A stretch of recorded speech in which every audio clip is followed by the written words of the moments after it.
শিল্পের সঙ্গে আলোচনা করে জাতীয় নির্বাচনের সম্ভাব্য সময় ঘোষণা করায় অসন্তুষ্ট জামায়াত ইসলামী ও জাতীয় নাগরিক পার্টি বিষয়টি নিয়ে প্রশ্ন তুলেছে। চরমোনাই পীরের নেতৃত্বাধীন ইসলামী আন্দোলনও।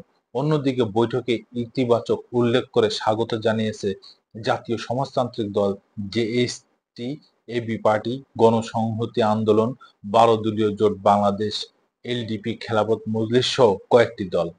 জামায়াতে ইসলামী এখনো আনুষ্ঠানিক প্রতিক্রিয়া দেয়নি, তবে দলটির এক শীর্ষ নেতা সমকালকে বলেছেন, শুধু বিএনপির সংখ্যা আলোচনা করে নির্বাচনের সিদ্ধান্ত নিয়ে অন্য দলগুলোকে রাজনৈতিকভাবে অবমূল্যায়ন ও ঝুঁকিতে ফেলা হয়েছে। সর্বদলীয় আলোচনায় নির্বাচনের সময়সীমা নির্ধারণ করা উচিত ছিল। এনসিপি বলেছে, অন্তর্বর্তী সরকার বিএনপির বর্ধিতাংশে পরিণত হয়েছে, তারা নিরপেক্ষতা হারিয়েছে। এই অবস্থায় সংস্কার ও সুষ্ঠু নির্বাচন হবে কিনা সংশয় রয়েছে।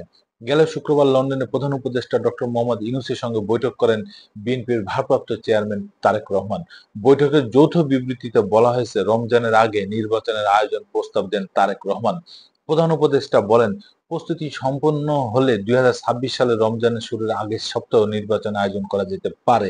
এর আগে সংস্কার ও বিচারের অগ্রগতি অর্জন করা প্রয়োজন হবে বলে আগামী বছরের ১৭ ও ১৮ ফেব্রুয়ারি পবিত্র রমজান মাস শুরু হবে। লন্ডন বৈঠকে যৌথ বিবৃতির পর ধারণা করা হচ্ছে ফেব্রুয়ারির প্রথমার্ধে ভোট হতে পারে।